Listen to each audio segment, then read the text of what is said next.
participants, hi attendees. So I welcome you all to our first keynote session where the topic is COVID and influencer patent landscape for 2021. So we have our speaker, Siva Manoharan, founding and managing partner, IP Research Group. They are the presenting sponsor with the IPR Gorilla virtual conference. So over to you, Siva. Perfect. Great. Good day to each and every one of you who have joined us today for this premier virtual conference. I say good day to extend my greetings to all our participants across the various time zones. I'd like to start by thanking the Conference Gorilla, and in particular the IP Gorilla team for facilitating this online conference. How far we have come in the span of a year. The past year has been truly challenging for individuals, organizations, and even nations. I expect the first half of this year to trend in a similar pattern. That being said, it's clear that our IP world still buzzes along, albeit in somewhat a restricted manner. A lot of us turn to various online social media platforms to maintain and evolve. A lot of us turn to various online social media platforms to maintain and evolve our relationships, leading to a vibrant online culture. Thus, I thought it would be quite appropriate to title my keynote speech as "The COVID, an Influencer on the Patent Landscape for 2021." The advent of COVID-19 influenced the intellectual property space into throwing two initiatives to the forefront. The first being compulsory licensing, and another being the Open COVID Pledge.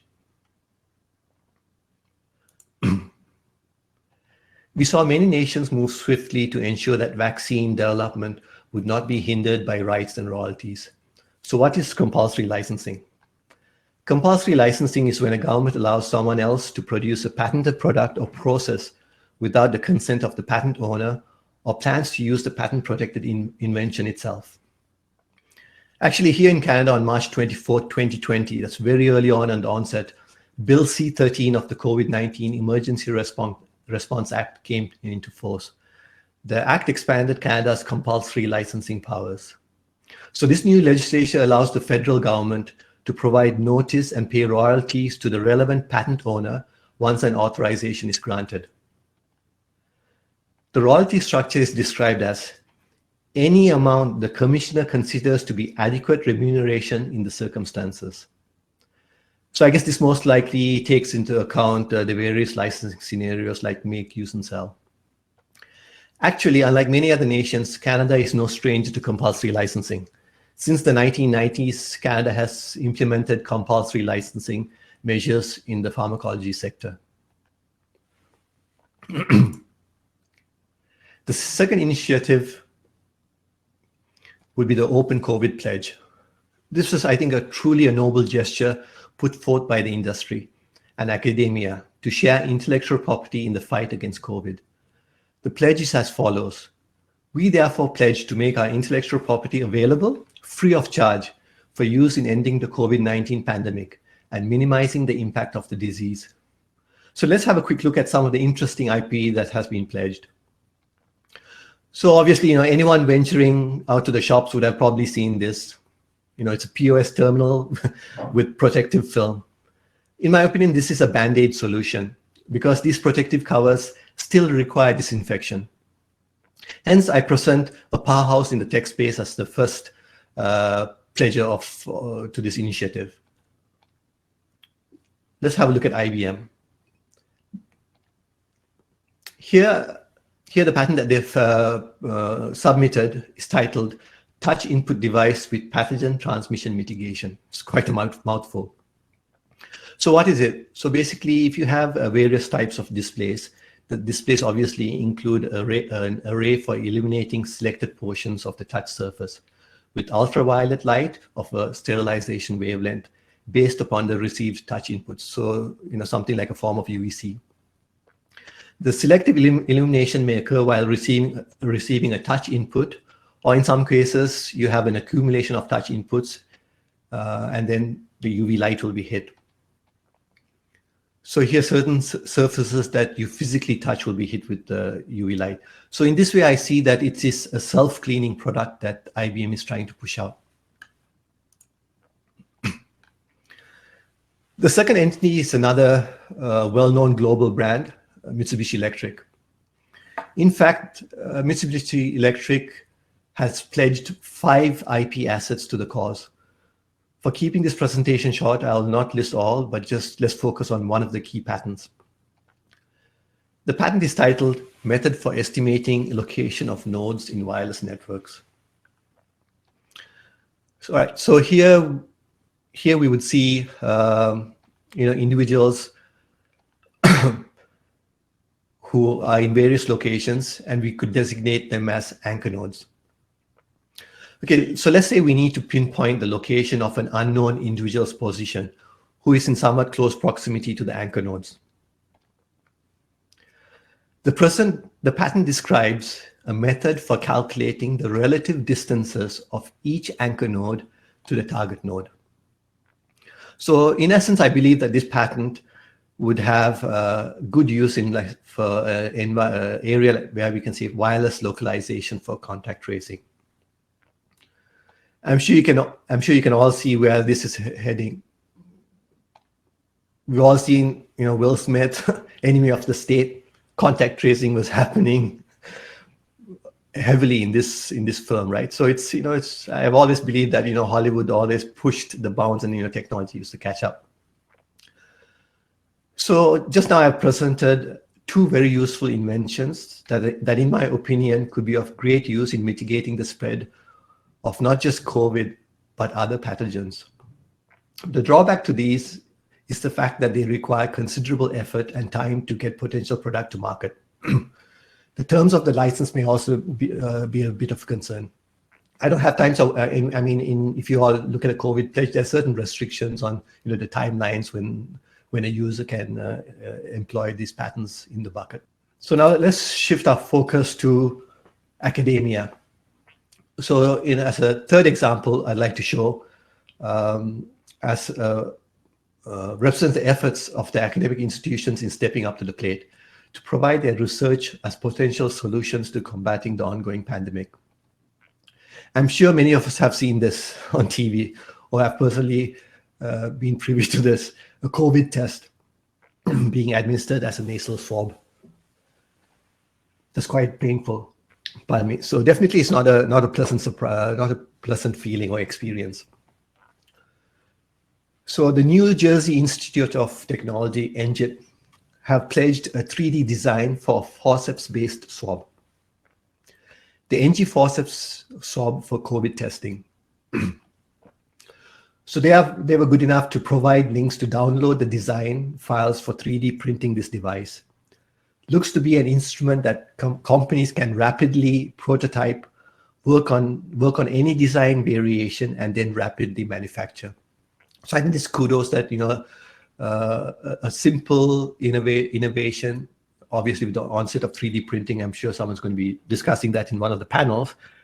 That we can see that the technology allows us to rapidly deploy new designs into the industry when it's a critical need. All right, so that these 3 entities I just briefly described, I thought would be a good segue to discuss if the patent landscape may change from what we all had projected, let's say a few years back. So let's have a look at some key areas that many envision to see more patents being filed in the coming years. Based on the current global pandemic, the livelihood of many has taken a dramatic turn. With the efforts to mitigate the spread, many individuals have been forced to work from home. Many institutions have had to drop conventional in-person interactions and rapidly transition to what I would say as an online platform to conduct their business. I hope that the material that I'm about to present highlights some interesting facts that I see may have been overlooked when information was put forth regarding the potential for growth in IP activity for certain key industries as COVID consumed the globe. So let's start by looking at online shopping. So again, let's focus our attention on a 5-year timeline of the patent landscape for this sector. So looking at filing dates between January 1st, 2015 and December 31st, 2020. Also, let's broaden the ecosystem to be worldwide jurisdictions, not just US. So we see that 9,105 application and filed grants were issued worldwide, of which 5,294 were applications still pending, and granted patents were 3,811. So let's look at some graphs and charts to kind of figure out what happens during this timeline. So in 2015, we see patents granted in the US and applications filed in China to be prominent. Now, looking at the trend between 2016 and 2018, we see the growth in this sector with consistent numbers from each jurisdiction. However, if you look at 29, this is obviously pre-pandemic timelines. 2020, we can say, it's just the pandemic and, quite a few institutions had to shut down and, there was a turmoil, so things were a bit slow. I would say that in the US, more than in China, we see a decline. More significantly, we see the US granted patents to have halved. So you can see in 2019, you had a steady run from 2016 to 2018, and then granted patents in the US halved in 2019. Are we to assume that we have reached the threshold of what could be deemed patentable so quickly in the realm of online shopping? We'll circle back to this shortly. Now, looking at the top 20 organizations owning and filing these patents. The top 5 listed companies hold or have filed a cumulative 42.9% of the IP. Apple Inc. at the top. I was not expecting that. I would see Walmart being up there. They brand themselves as being the largest store in the world. eBay for sure. Baidu and Alibaba, yes, most definitely. For their presence in the Chinese and other Asian markets is phenomenal. But where is Amazon? Lord only knows, have spent so much money with Amazon this year alone. I think they are like at 4.2%. It's quite interesting. Now let's look at another prominent tech sector, e-commerce platform. Again, focusing on a timeline of 5 years, say January 2015 to just completed December 31st, 2020. Here we see 4,043 application and grants worldwide. So 3,082 pending applications and 961 patents that have been filed. So in 2015, we see applications filed in China are almost 4 times that of the US granted patents. So the pink is the US United States, and the blue represents China's filed applications. Again, so now let's look at the trend from 2016, 2017, and 2018. We see tremendous activity in this sector with a huge skew in China. Interesting, if you see again the pink region, it represents the US granted. And look at its trend from 2016 to 2018. It is already decreasing without having higher gains. So could this be yet another sector that has reached a critical mass of patents? However, during this timeline, China sees a steady amount of patents being filed. Now let's see what happened in the past 2 years. Activity in China in terms of filings is still steady. It looks like pandemic or no pandemic, business is as usual in China. 2020 for the rest of the world, activity seems to have just shut down. But you see, in 2019, the quantity of US granted patents continues to fizzle out. But what's interesting here is that highlighted in green, the patents, the China grants, the granted patents in China seem to have been steady, but then dropped drastically down in 2020. I'm not too sure if that was an indication of the patent offices in China being shut down, or just the trend of this particular sector also declining. So during the last 5-year period, we see that 4,043 patent applications have been filed worldwide. Again, looking at the chart, we see 46.5% of companies, of the 46.5% held by the top 5 companies. Alibaba Group holding, definitely, so it's a well-known international brand. But you see the rest, the top other four spots are all Chinese entities. Well, honestly speaking, it was kind of expected, based on the bar that we had previously seen. Application in China was literally through the roof. At least here we see our one and only Canadian success story. Shopify makes the shortlist. You can see it tied for 6th place with Microsoft and the Chinese entity. So now many of you may be questioning the data I just presented. How can we expect the recently filed applications to be issued as patents during a 4 to 5 year window? So I'm sure many of you are familiar with the case Alice v. CLS Bank. This is the United States Supreme Court establishes general patentability test. We all are aware that every patent must satisfy the requirement for patentable subject matter, sometimes known as patent eligibility, or the requirements for an invention. In effect, the claimed invention must be novel, that it could be a patent. So Melbourne-based Alice Corp attracted a great deal of interest, largely because the patent in issue involved a business method implemented by a computer. And the fact that Alice was taking a bank employing the patented method that was involved in close to $5 trillion worth of settlements a day.